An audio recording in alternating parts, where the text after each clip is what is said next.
What's up, guys? I am bringing you what I hope is a very exciting topic today. It is, without question, without shadow of a doubt, the number one thing that I get asked about. It is the number one goal requested from clients. It's what I see the media obsessed about. You see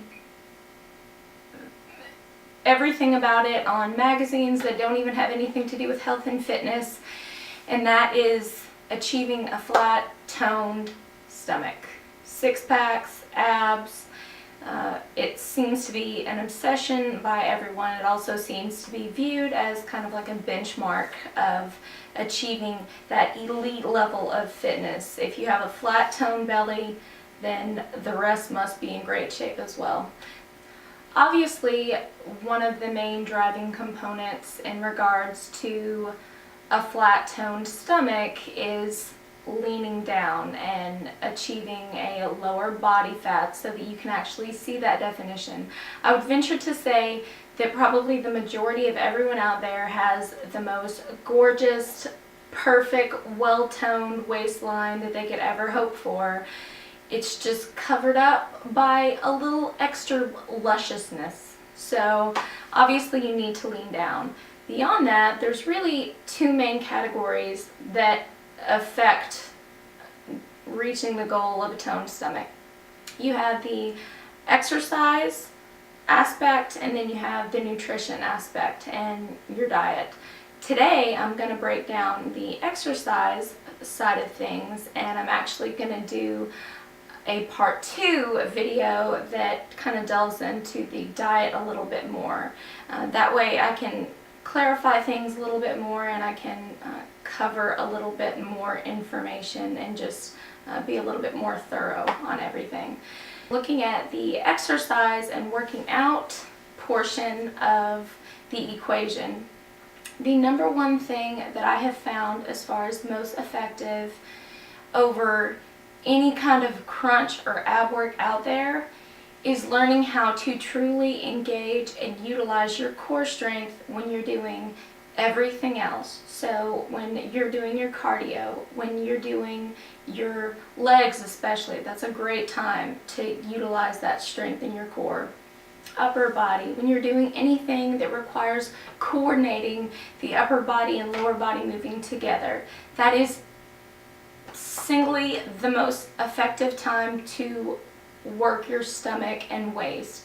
The great thing about it is that you're strengthening everything in a very connected 360 degrees method. So a visual that I find very helpful for myself and then also give to some of my clients is thinking about a rubber band ball. You want to squeeze everything from every direction that you can. It's almost like a corset effect. So when you think about keeping your core strong, don't just contract the front. You want everything to pull in strong, like there's somebody behind you pulling a corset tight. So not just the front of your stomach, but your obliques, your low back, the deep internal ab muscles, your TAs. And that way, everything is pulling tight from every angle. So if you're thinking about, once again, that rubber band ball, you want every bit of tightness as far as achieving the smallest, tightest, densest ball that you can. You want everything pulling equally from every direction, not just one side. So when you're doing everything, every single breath you take, every single exhale, squeeze that center portion of your body, hold everything in tight. One of the reasons why I find that body weight exercises are so great specifically for your core and your stomach is because it really requires a different level of body awareness and keeping that particular area of your body strong. A lot of machine work, you're locked into a position and you're restricted to a very specific movement, and the machine kind of moves you through this line of exercise, and it's very easy, if you're not aware of it, to relax your core muscles. And doing something with your own body weight, you naturally have to keep more strength there. There has to be more awareness.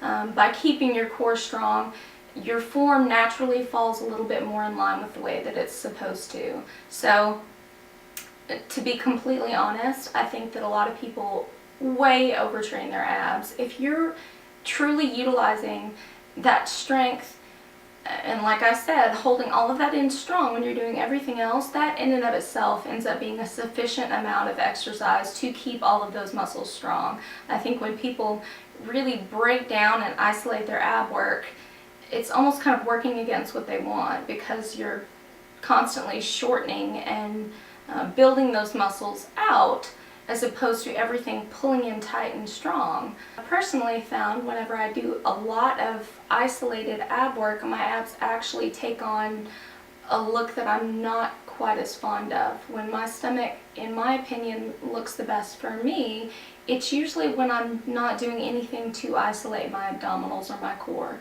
I'm just using those muscles and holding everything in tight and strong when I'm doing everything else. When you're in the gym and you're doing everything else that you do and really isolating other muscle groups, keep your core in strong, and it's like a freebie. Not only is your form better and more in line, but you're also working your abs at the same time. So I hope that you guys find this helpful, and I will see you guys soon with a video more pertaining to the dietary side of things and what you can perhaps do in a nutritional manner that can facilitate getting you the stomach that you want. Have a great day. Bye.